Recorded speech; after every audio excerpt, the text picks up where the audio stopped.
The riding of Carleton has sent a Conservative to Queen's Park in every election since 1871.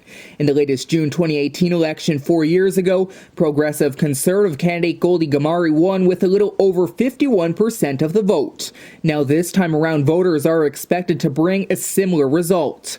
Gamari says before the Ford government took office 4 years ago, the Liberals failed to meet the needs of Carleton residents. She's proud of funding that's been provided for community centres in the riding and also for new schools, which have been long needed in the community. Just on a local level, some of the things I campaigned on was building schools. So Riverside South Public High School, that's something the community had been trying to get for 15 years prior to me getting elected. And I was very, very proud that within 2 years of being elected, I was able to secure funding to get the first ever public high school in Riverside South. I've also managed to secure funding for 8 other schools, another 3 of which are in this half of the riding. So there's a new Catholic elementary school, the first one that's being built in Finley Creek.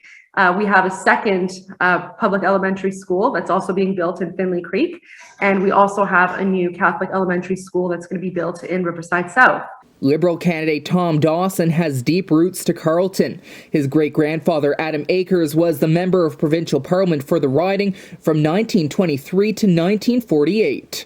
Born and raised in Osgood, Dawson says he has concerns over how the Ford government handled the COVID-19 pandemic, saying they were too slow to make decisions. He also wants to see funding made available for new schools sooner and is committed to making life more affordable. I think any leader, any politician, anyone with in an authority position could have been forgiven for how they handled the first or even second wave of the pandemic. It was something that no one had seen in 100 years.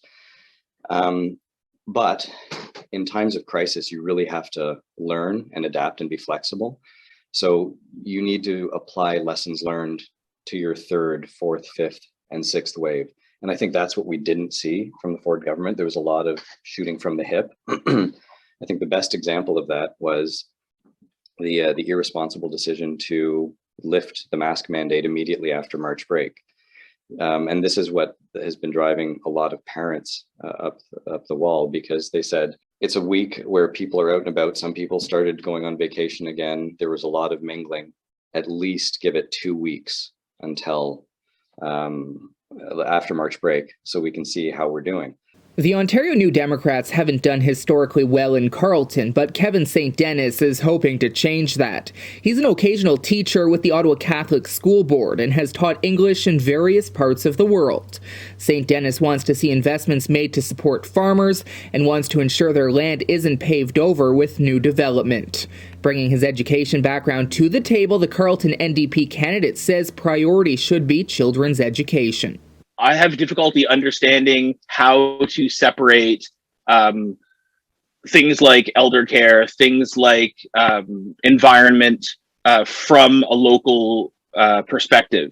One of the things, this is fairly specific, not only to Carleton, and I'll admit to it not being an expert on the topic myself because I'm not a farmer. There seems to be, we saw the supply chain crisis despite being surrounded by farms. And it seemed like, hey, here's a real chance for a reckoning where we can put a focus on our local farmers who are sitting there working to provide for us. Over the next 4 years, supports to education and infrastructure will be the biggest investments any party will need to make in the riding of Carleton. Manotick residents have concerns over the amount of traffic flowing through their once rural community, and in Riverside South, parents say more schools need to be built to keep up with the high demand and density. That community will soon be home to Phase 2 of Ottawa's light rail transit system, which has been delayed a year because of the COVID-19 pandemic. All 3 main political parties have committed to funding Phase 3, which will go out to Barrhaven and Canada. Polls currently suggest that Gamari will get a second term in office with 51% of the projected vote. They also show that she has a 99% chance at winning again, so it's definitely not one of the more close or exciting races to watch here in the Ottawa region. Charlie Sinach, UAN News, Ottawa.